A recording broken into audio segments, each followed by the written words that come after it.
Hey guys, what's up? Connor here from PA Offered Adventures. Today we're going to be doing a rebuild on my Traxxas two-wheel drive shocks, which are also the same shocks as the Rustler, Stampede, and /4x4 in most of the other vehicles. So let's get started.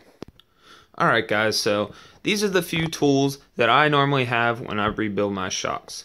As you can see here are the four shocks. We have the two fronts right here.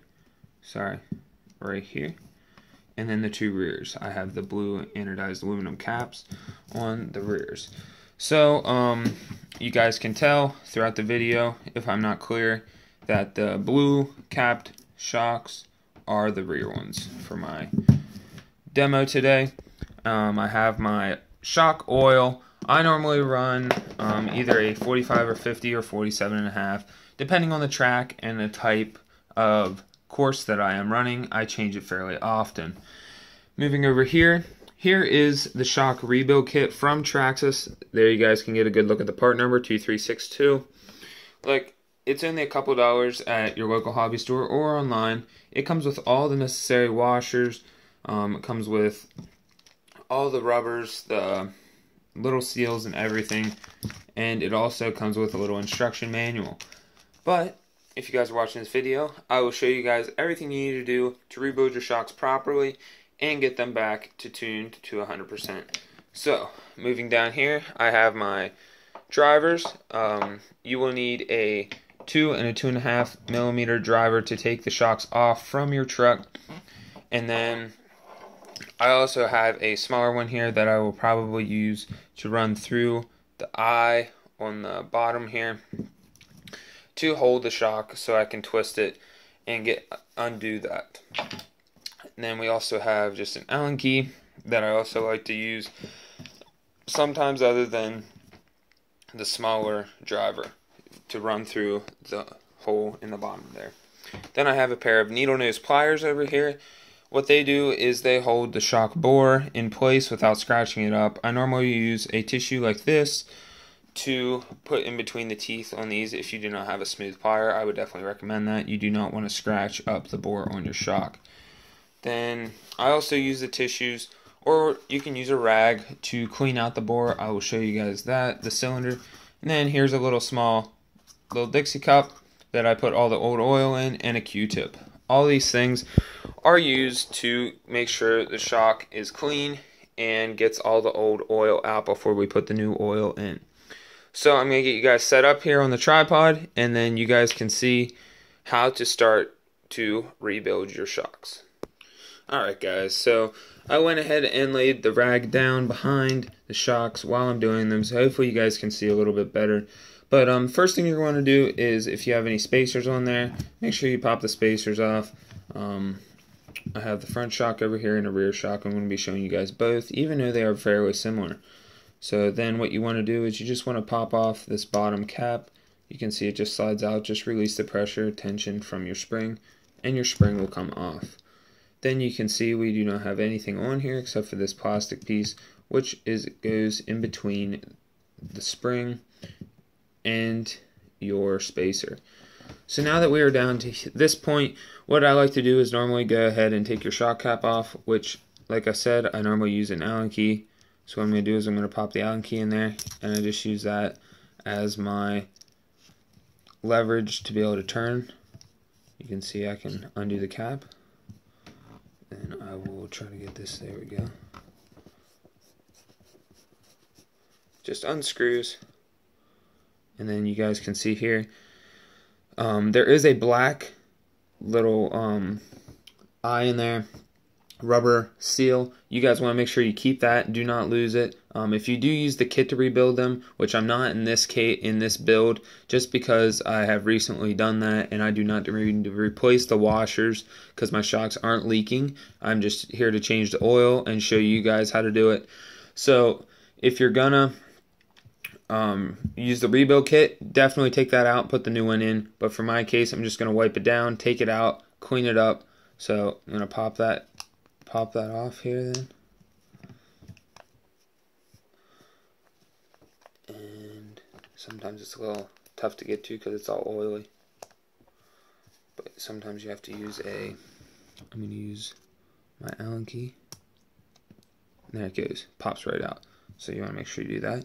And now that we have that off, I'm going to go ahead and empty all the oil out. You just want to make sure you tip it up, directly vertical, and make sure you get all the oil out. So I'm going to go ahead and do that, and I'll get back to you as soon as I'm done with that.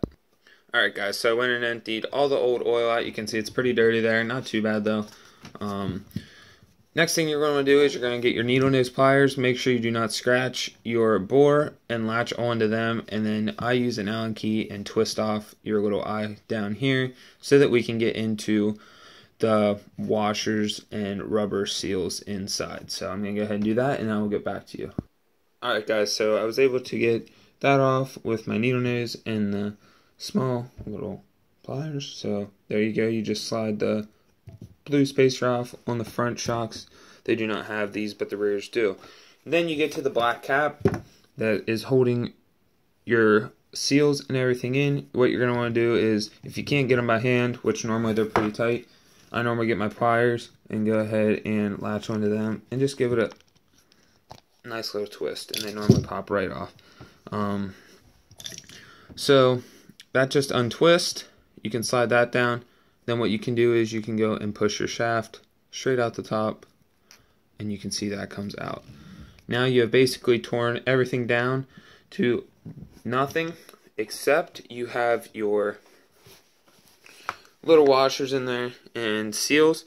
So what I like to do is I like to just use that same Allen key, and I can just go pop those seals out. Make sure you do not lose these. If you are going to be using the rebuild kit, it is very easily marked, and you can see they're color coded, that you can just pop the new ones in and then pop all the old ones out. Let me pop those out there, and final one, and there we go. Alright, so there should be 3 of those then. Once you get them all out, you will go and we will start cleaning. I like to use a Q-tip, just get in there and clean that out, and then I like to use a Q-tip to clean in there, and then I like to go with the rag or tissue and wipe down the shock and every other part that may be oily with the old oil and could have dirt on it. So I'm going to go ahead and do that, and I will get back to you guys on how to put new oil in and make sure you don't get air bubbles, and reinstalling, putting the shock all back together. Alright guys, so I got everything cleaned up here. And I just wanted to bring up shock oil and what oil I use. I use Factory Team 50 weight 650 CST, which is normally what you go by is the 650 CST. The CST is a unit used by all manufacturers, so it is a little bit easier to tell which weight shock oil you are going to be using. So if you are using a different one, I like to use the 650. And what I'm preparing my shocks for and redoing them for is indoor season. So I am putting a little bit higher weight in than what I normally would for my outdoor track. And I'm doing this because with the higher viscosity of oil, the rebound is a little bit smoother, so you're not going to be as out of control for an indoor track, which is really what I'm looking for. I'm just looking for being able to stay consistent on the track and being able to not flip and be able to stay on my tires. So what you're going to want to do is then you're pretty well just going to put everything back the way you took it apart. Put your 3 little washers in. They always go in fairly easy. I like to just wipe them off here. Make sure they're all good. Make sure there's no dirt on them. Twist your cap back on. I like to go back with the pliers in. Give it normally just a quarter of a twist and everything's tightened. So after that, I like to go ahead and reinstall the bore. When you're putting this in and you find the hole it needs to go in, don't just push it through very fast, because you can see it can tear. It has threads on it. It can tear up your seals. So just make sure you work it through nice and easy, and it will come through, slide right through. So what I'm going to do next, guys, is I'm going to go ahead and put the eye on the bottom, and I'm going to put the blue piece on here, and I will get right back to you. Alright guys, got everything put back together on the bottom. Now what you're going to want to do is you're going to go ahead and add your shock oil. But with adding shock oil, make sure you do not overfill the shock. You do not want to overfill it. And you want to fill it about, I like to fill it about 3/4 of the way. and then I will go and pump out the air and just sort of work it up and down, and then I will let it sit for a couple minutes. So I'm going to go ahead, fill my shock up with oil 3/4 of the way, let it sit for a couple minutes, fill it up to about the top of the threads here, run it through a couple more times, pumping it up and down, make sure all the air goes out, and then I will get right back to you guys. Alright guys, so my shock's been sitting for a couple minutes now, and you can see no air bubbles in here. So what you're going to want to do next is make sure you have that cap. I got everything cleaned up, and that little eyelet in there, all fixed up, that rubber piece. So what you're going to want to do is go ahead and gently put on your top cap, compress your shock, alright, make sure it's compressed, and keep it at about a 30-degree angle, going up, tighten it down with your hands, just hand undo it about a good bit, make sure you can feel it. It's like that, you can feel that little rubber piece in there whenever you hit it, and just slowly start working it. This is how you bleed your shock. This gets all the air out and all that oil that is too much in there, or if you can feel that you're getting a bunch of air, you normally don't put enough in. So I just like to work it up and down through here quite a few times. Then what you're going to want to do is, you can see I have oil coming out, which is good. That means that it's definitely bleeding well. What you can do is you can turn it, get it tightened up with your hands, keep working it, make sure you don't have any air in there, snug it up. I like to use my pliers, like I said, get on the thread there, and then use my little Allen wrench, tighten that up, and then I will go ahead and do that, tighten my shock cap up, and then I will get right back to you.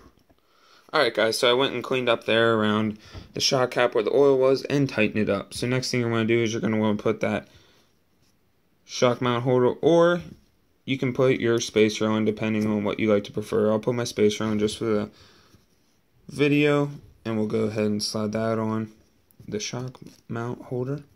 Compress the shock a little bit, attach the original piece you first took off, and there you go. You have a fully rebuilt and redone shock. You can hear rebounds very quickly, very smooth. And I learned this bleeding technique from Adam Drake. If you guys want to check his channel out, I'd really appreciate it. He's really awesome. 8th scale driver. Don't know if you guys ever heard of him, but he is the one that taught me the trick for bleeding the shocks. I bleed my 8th scale buggy shocks the same exact way, and this definitely helps with performance. You can feel the difference, so make sure you guys do that. It's definitely well and good.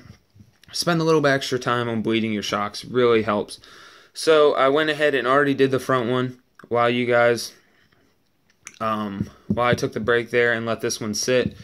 I went and let this one sit while I was there and finished this one. You can see rebounds very good with 50 weight shock oil in there, the 650 CST.